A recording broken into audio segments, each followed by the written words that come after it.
നമ്മുടെ HSST കൊമേഴ്സിന്റെ notification വന്നിട്ടുണ്ടല്ലേ. So നിങ്ങൾ എല്ലാവരും ഓൾറെഡി അപ്ലൈ ചെയ്തിട്ടുണ്ടായിരിക്കും. അപ്പൊ നമ്മൾ ഇന്ന് ഈ ഒരു വീഡിയോയിൽ കൂടെ HSST കൊമേഴ്സിന്റെ കുറച്ച് പ്രീവിയസ് ഇയർ ക്വസ്റ്റ്യൻസ് ഒന്ന് ഡിസ്കസ് ചെയ്യാനായിട്ട് നോക്കാം. അപ്പോൾ നമുക്കിവിടെ കഴിഞ്ഞ വർഷങ്ങളിലായിട്ട് HSST കൊമേഴ്സിൽ നമുക്ക് ഓൾറെഡി നടന്ന എക്സാംസിന്റെ ഒക്കെ ക്വസ്റ്റ്യൻ പേപ്പേഴ്സിൽ നിന്നും നമ്മൾ കുറച്ച് ക്വസ്റ്റ്യൻസ് എടുത്തിട്ട് നമുക്കൊരു സീരീസ് പോലെ തന്നെ ഈ ഒരു വീഡിയോസ് ചെയ്യാം. ഓക്കെ, അപ്പൊ നമുക്ക് നേരെ ക്വസ്റ്റ്യനിലേക്ക് കിടക്കാം. ഫസ്റ്റ് ക്വസ്റ്റ്യൻ എന്താ ചോദിച്ചിട്ടുള്ളത്? In accounting, profit prior to incorporation is treated as, അതായത് profit prior to incorporation. എന്താണ് ഈ profit prior to incorporation? നമ്മുടെ ഒരു ബിസിനസ് അല്ലെങ്കിൽ നമ്മുടെ ഒരു കമ്പനി ഇൻകോർപ്പറേറ്റ് ചെയ്യുന്നതിന് തൊട്ട് മുന്നേ നമുക്ക് ഉണ്ടാകുന്ന പ്രോഫിറ്റ്സ് ആണ്. അതായത് നമ്മളിപ്പോ ഒരു കമ്പനി ഇൻകോർപ്പറേറ്റ് ചെയ്യുന്നതിന് മുന്നേ ചിലപ്പോൾ അവരുടെ ഓപ്പറേഷൻസ് തുടങ്ങിയിട്ടുണ്ടായിരിക്കും അല്ലേ. സോ അങ്ങനെ കമ്പനി ഇൻകോർപ്പറേറ്റ് ചെയ്യുന്നതിന് മുന്നേ അവരുടെ ഓപ്പറേഷൻസിൽ നിന്നും ചിലപ്പോൾ ആ ഒരു ബിസിനസിന്റെ പ്രോഫിറ്റ് ഉണ്ടാകാനുള്ള ചാൻസ് ഉണ്ട്. സോ അങ്ങനെ നമുക്കൊരു പ്രോഫിറ്റ് ഉണ്ടായിട്ടുണ്ടെങ്കിൽ ഇൻകോർപ്പറേഷൻ മുന്നേ നമുക്ക് ഉണ്ടാകുന്ന പ്രോഫിറ്റുകളെ നമ്മൾ ഏത് ഹെഡിലാണ് പറയുന്നത്? റവന്യൂ റിസർവ് ആണോ, അതോ സീക്രട്ട് റിസർവ് ആണോ, capital റിസർവോ general reserve?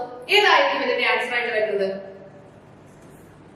Yes, capital റിസർവുകളായിട്ടായിരിക്കും നമ്മൾ ഈ ഒരു പ്രോഫിറ്റ് പ്രയർ ടു ഇൻകോർപ്പറേഷനെ ക്ലാസിഫൈ ചെയ്യുന്നത്. അപ്പൊ ഈ ഒരു ക്യാപിറ്റൽ റിസർവ് എന്താണെന്നൊക്കെ ഇവിടെ കൊടുത്തിട്ടുണ്ട്, ജസ്റ്റ് ഒന്ന് വായിച്ചു നോക്കാം.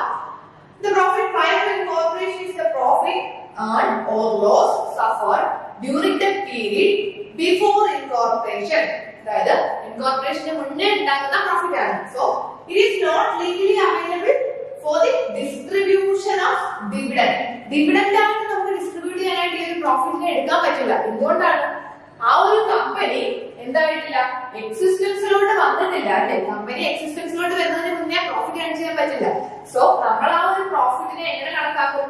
ക്യാപിറ്റൽ റിസർവുകളിലോട്ടായിരിക്കും കൊടുക്കുന്നത്. ഓക്കെ, നെക്സ്റ്റ് ഒരു ക്വസ്റ്റ്യൻ നിങ്ങൾ നോക്കിയേ. Under section 80E of the Income Tax Act 1961, deduction in respect of payment of interest on loan taken for higher education shall be allowed up to. അതായത് നമ്മളുടെ section 80E ആണ് പറയുന്നത്. Chapter 6 ഡിഡക്ഷൻസിൽ വരുന്നതാണ് അല്ലേ. അപ്പോൾ സെക്ഷൻ 80E നമ്മൾ interest on loan for higher education ആണ് അല്ലേ സെക്ഷൻ 80E പറഞ്ഞിട്ടുള്ളത്. അപ്പൊ ഈ 80E പ്രകാരം interest on loan taken for higher education നമുക്ക് എത്ര രൂപ വരെ ഡിഡക്ഷൻ കിട്ടും? അതിന്റെ ലിമിറ്റ് ആണ് ചോദിച്ചിട്ടുള്ളത്. എത്രയാണ്? 10,000, 15,000, 20,000 ഓർ വിതൗട്ട് എനി ലിമിറ്റ്? എത്രയായിരിക്കും? സെക്ഷൻ 80E നമ്മൾ എന്തെങ്കിലും ഒരു ലിമിറ്റ് പഠിച്ചിട്ടുണ്ടോ? അതായത് interest on loan taken for higher എഡ്യൂക്കേഷന് കിട്ടുന്ന ഡിഡക്ഷന് ലിമിറ്റ് എന്തെങ്കിലും നമ്മൾ പഠിച്ചിട്ടുണ്ടോ? No.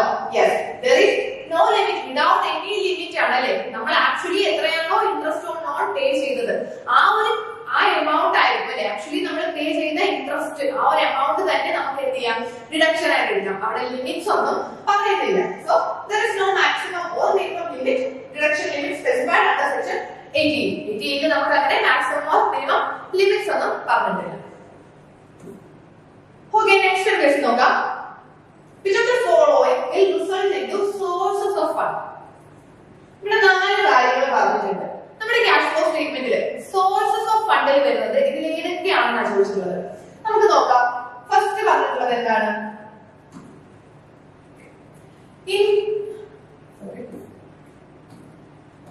Increase in current asset. Current അസറ്റുകളിൽ ഇൻക്രീസ് ഉണ്ടായി കഴിഞ്ഞാൽ കറന്റ് അസറ്റ് ഇൻക്രീസ് ചെയ്യും. കറന്റ് അസറ്റ് ഇൻക്രീസ് ചെയ്യുന്നത് സോഴ്സ് ഓഫ് ഫണ്ട് ആണോ ആപ്ലിക്കേഷൻ ഓഫ് ഫണ്ട് ആണോ? കറന്റ് അസറ്റ് എന്ന് നമ്മൾ ഇവിടെ ഉദ്ദേശിക്കുന്നത് എങ്ങനെയാണ്? നമ്മളുടെ സ്റ്റോക്ക് അല്ലെ, ഇൻവെന്ററീസ് വരാം, അല്ലെങ്കിൽ നമ്മളുടെ റിസീവബിൾസ് വരാം, ഡെറ്റേഴ്സ് വരാം, അവരെല്ലാം കറന്റ് അസറ്റുകളല്ലേ. അപ്പൊ ഈ പറഞ്ഞിരിക്കുന്ന കറന്റ് അസറ്റുകൾ ഇൻക്രീസ് ചെയ്താൽ നമ്മളുടെ കയ്യിലോട്ട് ഫണ്ട് വരുവാണോ നമ്മുടെ കയ്യിൽ ഫണ്ട് പോകുകയാണോ ചെയ്യുന്നത്? കറന്റ് അസറ്റുകൾ കൂടുകയാണ്. ഇപ്പം ഇൻവെന്ററി കൂടി, നമുക്ക് അക്കൗണ്ട് റിസീവബിൾ കൂടി, ഡെറ്റേഴ്സ് കൂടി, ഇവരൊക്കെ കൂടുമ്പോ നമ്മളുടെ കയ്യിൽ ഫണ്ട് സോഴ്സ് ആണോ, ഫണ്ട് കിട്ടുവാണോ? നോ. അതെന്താണ്? നമ്മളുടെ കയ്യിൽ നിന്നും ഫണ്ട് പോകുമായിരിക്കും അല്ലേ ചെയ്യുന്നത്. അതായത് നമ്മുടെ കയ്യിലോട്ട് ക്യാഷ് വരുന്നില്ലല്ലോ, ക്യാഷ് ഇൻഫ്ലോ ഉണ്ടാകുന്നുണ്ടോ? ഇല്ല. അപ്പൊ ഇതൊരു സോഴ്സ് ഓഫ് ഫണ്ട് ആണോ? അല്ല. Decrease in current asset. Current അസറ്റുകൾ ഡിക്രീസ് ചെയ്തു. കറന്റ് അസറ്റ് ഡിക്രീസ് ചെയ്യുന്ന എപ്പോഴായിരിക്കും? നമ്മുടെ കയ്യിൽ കുറച്ച് സ്റ്റോക്ക് ഇരിപ്പുണ്ട് അല്ലെ, കുറച്ച് ഇൻവെന്ററീസോ അല്ലെങ്കിൽ എന്തെങ്കിലും സ്റ്റോക്കോ ഒക്കെ ഇരിപ്പുണ്ട്. ഈ സ്റ്റോക്കുകൾ കുറയുന്ന എപ്പോഴാണ്? നമ്മൾ ഇത് സെയിൽ ചെയ്യുമ്പോഴാണ്, സോൾഡ് ഔട്ട് ചെയ്യുമ്പോഴാണ്. അങ്ങനെ സ്റ്റോക്ക് വിൽക്കുമ്പോൾ നമ്മുടെ കയ്യിൽ പൈസ വരുമല്ലേ, നമ്മുടെ കയ്യിലോട്ട് ക്യാഷ് ഇൻഫ്ലോ ഉണ്ടാവുകയാണ്. അപ്പൊ നമ്മുടെ കയ്യിൽ എന്ത് ചെയ്യും? നമ്മുടെ കയ്യിലുള്ള ക്യാഷ് കൂടും, നമ്മുടെ കയ്യിൽ ക്യാഷ് ഇൻഫ്ലോ ഉണ്ടാകും. അല്ലെങ്കിൽ നമുക്ക് ഡെറ്റേഴ്സ് നമ്മുടെ കറണ്ട് അസറ്റ് ആണ്. ആ ഡെറ്റേഴ്സ് നമ്മുടെ കയ്യിൽ കുറയുന്നത്, ഡെറ്റേഴ്സ് കുറയുന്നത് എപ്പോഴാണ്? അവർ ആക്ച്വലി നമുക്ക് പേയ്മെന്റ് നടത്തുമ്പോൾ ഡെറ്റേഴ്സ് കുറയുന്നത്, ആ ഒരു ഡെറ്റേഴ്സ് നമുക്ക് പൈസ തന്നു കഴിഞ്ഞാൽ ഇനി അവർ നമ്മുടെ ഡെറ്റേഴ്സ് ആണോ? അല്ല. സോ അവിടെ നമുക്ക് എന്ത് ചെയ്യണം? ക്യാഷ് കൂടുകയാണ് അല്ലെ. അപ്പൊ കറണ്ട് അസറ്റുകൾ കുറയുക എന്ന് വെച്ചാൽ അത് സോഴ്സ് ഓഫ് ഫണ്ട് ആണ്, ക്യാഷ് ഇൻഫ്ലോ ആണ്, സോഴ്സ് ഓഫ് ഫണ്ട് ആണ്. ഓക്കെ, നെക്സ്റ്റ് നോക്കാം. Increase in current liability.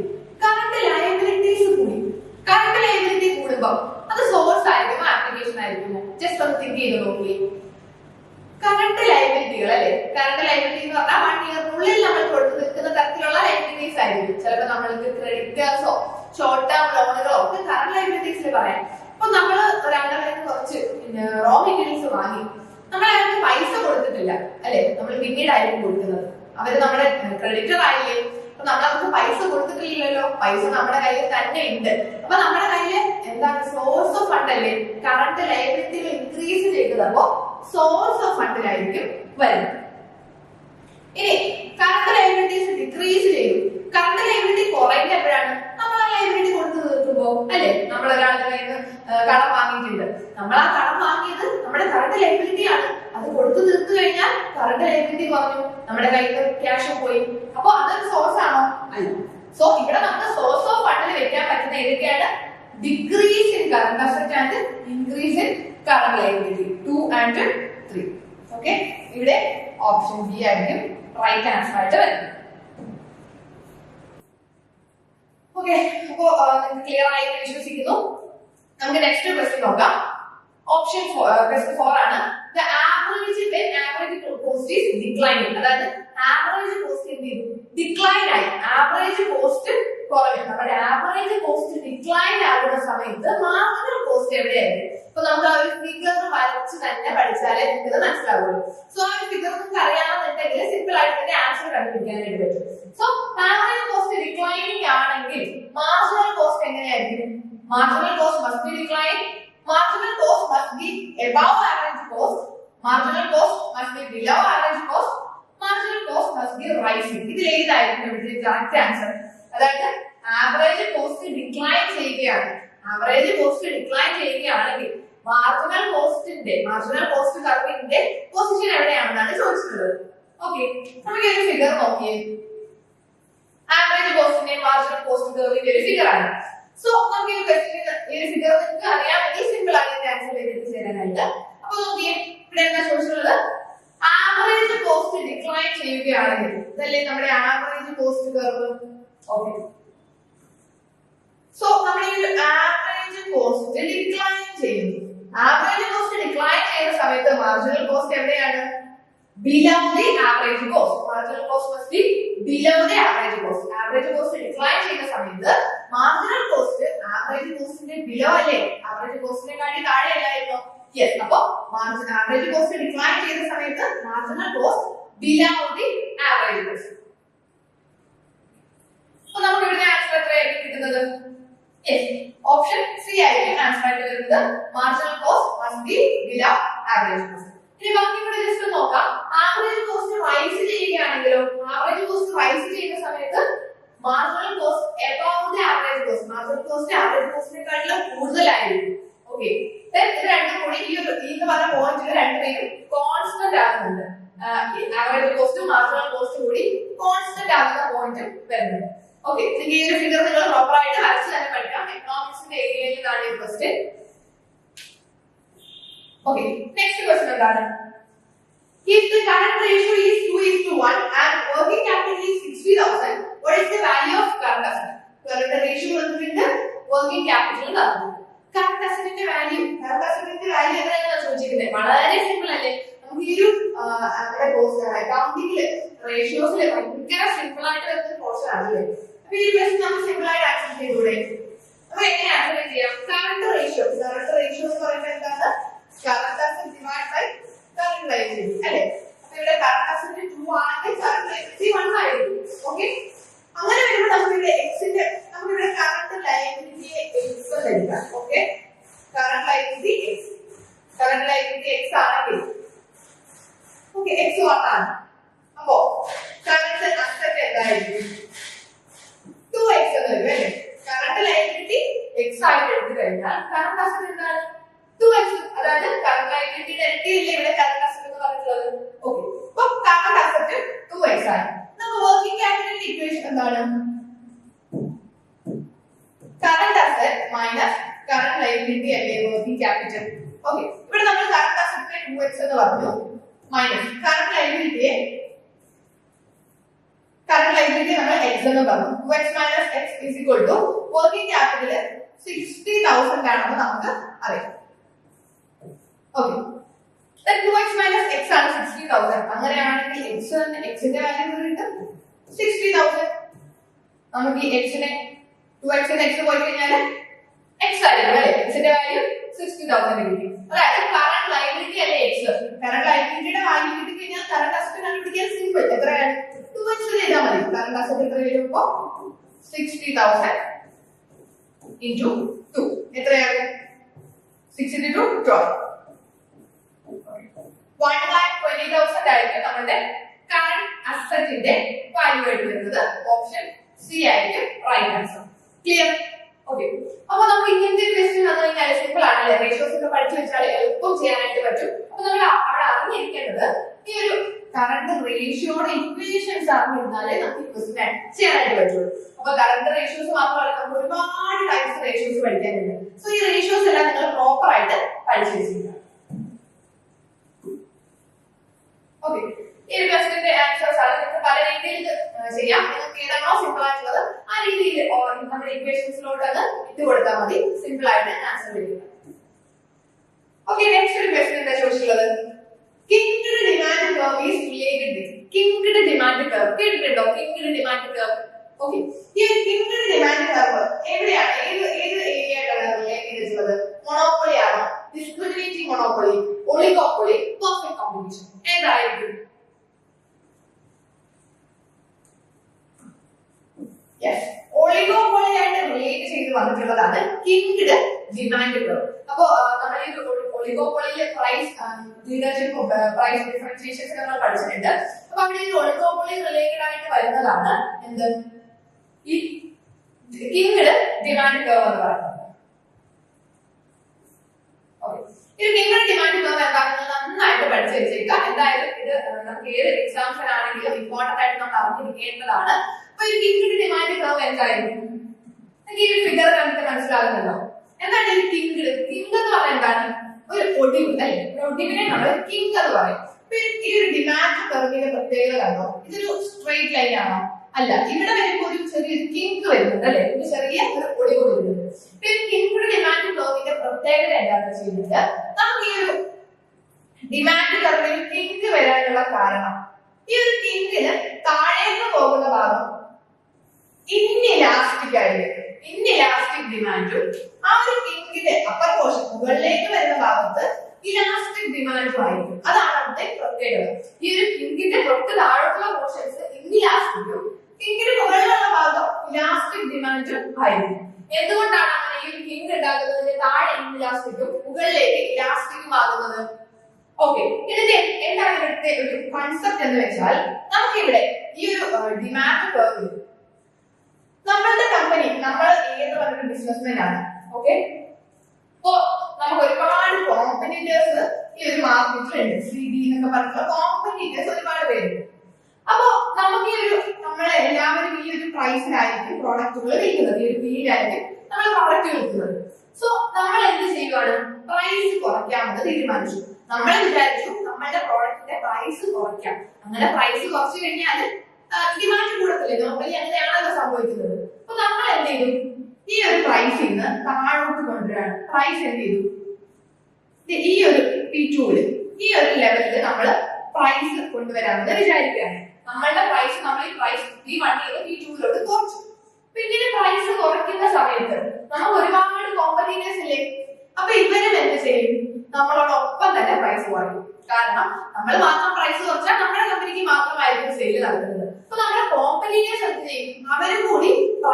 കുറയ്ക്കും. ഈ ഒരു കോമ്പറ്റീറ്റേഴ്സ് കൂടെ പ്രൈസ് കുറച്ചാൽ വീണ്ടും മാർക്കറ്റിലെ പ്രൈസ് എല്ലായിടത്തും ഒരുപോലെ ആകത്തില്ലേ? യെസ്. അങ്ങനെ വരുമ്പോൾ നമ്മൾ പ്രൈസ് കുറച്ചത് കൊണ്ട് നമ്മുടെ ഡിമാൻഡ് കൂടിയോ? ഇല്ല. കാരണം നമ്മൾ പ്രൈസ് കുറച്ചപ്പോൾ എല്ലാ കോമ്പറ്റീറ്റേഴ്സും പ്രൈസ് കുറച്ചു. അപ്പോ നമ്മൾ ഈ പ്രൈസ് കുറച്ചത് കൊണ്ട് നമുക്ക് എന്തെങ്കിലും ബെനിഫിറ്റ് ഉണ്ടായോ? ഇല്ല. നമ്മുടെ പ്രോഫിറ്റ് ഇൻക്രീസ് ചെയ്തോ? ഇല്ല. നമ്മുടെ ഡിമാൻഡ് ഇൻക്രീസ് ചെയ്തോ? ഇല്ല. So demand inelastic for price decrease.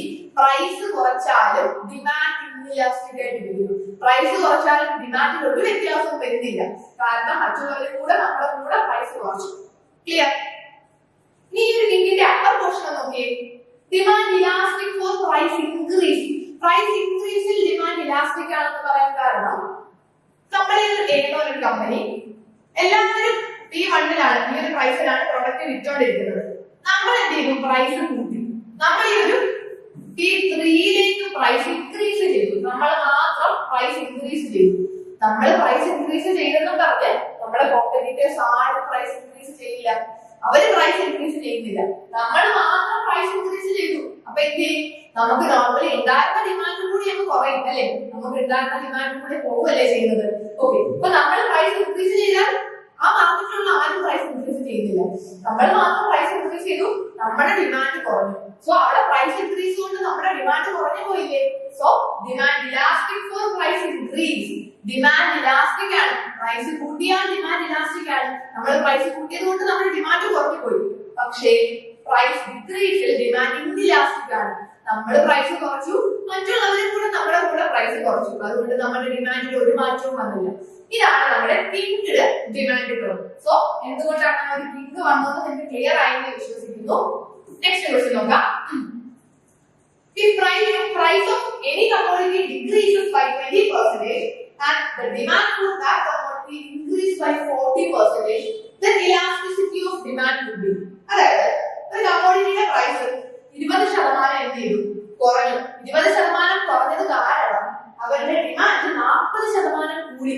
അതായത് പ്രൈസിൽ ഉണ്ടായ ചേഞ്ചിനെക്കാട്ടി മോർ ദാൻ പ്രൊപ്പോർഷനേറ്റ് ചേഞ്ച് ഡിമാൻഡിൽ ഉണ്ടായി. മോർ ദാൻ പ്രൊപ്പോർഷനേറ്റ് ചേഞ്ച് ഡിമാൻഡിൽ ഉണ്ടായാൽ അത് ഏത് ടൈപ്പ് ഇലാസ്റ്റിസിറ്റി ആണ്? യെസ്, റിലേറ്റീവ്ലി ഇലാസ്റ്റിക് അല്ലെ? മോർ ദാൻ പ്രൊപ്പോർഷണൽ ചേഞ്ച് നമ്മൾ പഠിക്കുന്നത് റിലേറ്റീവ്ലി ഇലാസ്റ്റിക് ഡിമാൻഡിലായിരിക്കും. സോ ഇവിടെ നമുക്ക് ഇവിടെ റൈറ്റ് ആൻസർ ആയിട്ട് വരുന്നത് relatively elastic. When the percentage change in demand is greater than the percentage change in price, elasticity of demand is said to be relatively elastic. Next question നോക്കാം. The presence of fixed cost in the total cost structure of a firm. അതായത് നമ്മളൊരു ഫേമിന്റെ total cost സ്ട്രക്ചറിൽ fixed കോസ്റ്റിന്റെ പ്രസൻസിനെ നമ്മൾ എങ്ങനെയാ പറയുന്നത്? Fixed കോസ്റ്റിന്റെ പ്രസൻസിനെ നമ്മൾ എന്തായിട്ടാണ് കാണിക്കുന്നത്? ഏത് റേഷ്യോ, ഏത് ഇക്വേഷനിലാണ് നമ്മൾ കാണിക്കുന്നത്? ഇവിടെ ഏത് ലിവറേജ് ആണ്? ഫിക്സഡ് കോസ്റ്റ് എന്ന് കേൾക്കുമ്പോൾ തന്നെ നമുക്ക് ക്ലിയർ ആകും ഏതാണ്? ഓപ്പറേറ്റിംഗ് ലിവറേജ് ആണ് അല്ലെ? Presence of fixed cost in the total cost structure. Operating ലിവറേജിന്റെ ഇക്വേഷൻ തന്നെ എന്താണ്? കോൺട്രിബ്യൂഷൻ ഡിവൈഡ് ബൈ എബിറ്റ് എന്നാണ്. കോൺട്രിബ്യൂഷൻ എന്ന് പറയുന്നത് എന്താണ്? Fixed cost plus profit. പ്രോഫിറ്റിനെ നമ്മൾ എബിറ്റ് ആയിട്ട് തന്നെ കണക്കാക്കുക. Divided by EBIT. എബിറ്റ് എന്താണ്? Earning before interest and tax. അപ്പൊ ഇവിടെ ഓപ്പറേറ്റിംഗ് ലിവറേജ് ആണ് നമ്മുടെ ഈ ഒരു കോസ്റ്റ് ഫിക്സഡ് കോസ്റ്റിനെ കാണിക്കുന്നത്. അപ്പൊ നമുക്കറിയാം ഫിക്സഡ് കോസ്റ്റ് ഇല്ല, ഒരു ഫേമിൽ ഫിക്സഡ് കോസ്റ്റ് ഇല്ലെങ്കിൽ അവിടെ ഓപ്പറേറ്റിംഗ് ലിവറേജ് ഇല്ല എന്ന് തന്നെയാണ് അതിന്റെ അർത്ഥം. സോ ഇവിടെ നമുക്ക് ഓപ്പറേറ്റിംഗ് ലിവറേജ് ആയിരിക്കും റൈറ്റ് ആൻസർ ആയിട്ട് വരുന്നത്. So higher the operating leverage indicate higher amount of fixed cost അല്ലെ? ഓപ്പറേറ്റിംഗ് ലിവറേജ് കൂടുതലാണെങ്കിൽ ഫിക്സഡ് കോസ്റ്റ് കൂടുതലാണെന്നാണ് അതിന്റെ അർത്ഥം. And reduces the operating profit. Operating profit കുറയും. നമ്മുടെ ഓപ്പറേറ്റിംഗ് ലിവറേജ് കൂടുതലാണെങ്കിൽ ഫിക്സഡ് കോസ്റ്റ് കൂടുതലാണെന്നായിരിക്കും അതിന്റെ അർത്ഥം. Okay, next question. The cost of capital declines when the degree of financial leverage increases. Who advocates? I പറഞ്ഞിട്ടുള്ളത് ഏത് തിയറിയിലാണ് ഈ പറഞ്ഞിട്ടുള്ളത്? Cost of capital decline when the degree of financial leverage increases. Financial leverage increase ചെയ്യുമ്പോൾ cost of capital കുറയുമെന്ന് പറഞ്ഞിട്ടുള്ളത് ഏത് അപ്രോച്ചിലാണ്? അപ്പൊ നമുക്ക് ഇവിടെ മനസ്സിലാകുന്നുണ്ട് ഇതൊരു റെലവൻസി അപ്രോച്ച് ആണ് അല്ലേ? അതായത് നമ്മുടെ കോസ്റ്റ് ഓഫ് ക്യാപിറ്റലും അല്ലെങ്കിൽ ക്യാപിറ്റൽ സ്ട്രക്ചറും വാല്യൂ ഓഫ് ദിസ് ഫേമും തമ്മിൽ റെലവന്റ് ആണ്, തമ്മിൽ റിലേഷൻ ഉണ്ട് എന്ന് പറയുന്ന ഒരു തിയറി ആയിരിക്കും ഇവിടെ വരുന്നത്. സോ ഇവിടെ റെലവൻസിയിൽ വരുന്നത് ഏതായിരിക്കും? നെറ്റ് ഇൻകം അപ്രോച്ച് ആയിരിക്കും അല്ലേ? Net income approach. അപ്പൊ ഇവിടെ ഈ ഒരു നെറ്റ് ഇൻകം അപ്രോച്ച് എന്താണ് പറയുന്നത്? The capital structure theory, also known as the net income approach, says there is a direct relationship between the capital structure and the value of firm. എന്താണ് direct relationship ആണ് ബിസിനസിന്റെ value നമ്മളുടെ capital സ്ട്രക്ചറും തമ്മിലൊരു direct relationship ഉണ്ടെന്നാണ് net income അപ്രോച്ചിൽ പറയുന്നത്. അതായത് നമുക്ക് ഈ ഒരു ഫോമിന്റെ വാല്യൂ ഇൻക്രീസ് ചെയ്യണമെങ്കിൽ എന്ത് ചെയ്യണം? കോസ്റ്റ് കുറയണം അല്ലേ? കോസ്റ്റ് ഓഫ് ക്യാപിറ്റൽ കുറയണം. ഇവിടെ കോസ്റ്റ് ഓഫ് ക്യാപിറ്റൽ ചീപ്പർ ആകുന്നത് ഏത് കേസിലാണ്? ഡെറ്റ് എടുക്കുമ്പോഴാണ് അല്ലെ? കൂടുതലായിട്ട് നമ്മൾ ബോറോ ചെയ്യുന്ന സമയത്താണ് കോസ്റ്റ് ഓഫ് ക്യാപിറ്റൽ കുറയുന്നത്. So more than is cheaper because of the ability to deduct interest and lower taxes. So ഇവിടെ എപ്പോഴും കോസ്റ്റ് ഓഫ് ക്യാപിറ്റൽ ചീപ്പർ ആകുന്നത് ഡെറ്റിലാണ്. ഇവിടെ നമ്മൾ ഡെറ്റ് ക്യാപിറ്റൽ എടുക്കണം, കൂടുതലായിട്ട് ബോറോ ചെയ്യണം എന്നാണ് നമ്മൾ ഈ നെറ്റ് ഇൻകം അപ്രോച്ചിൽ പറഞ്ഞിട്ടുള്ളത്. Okay, last question നോക്കാം. SDR are popularly known as SDR. What is SDR? എന്താണ് SDR? Special drawing rights അല്ലേ?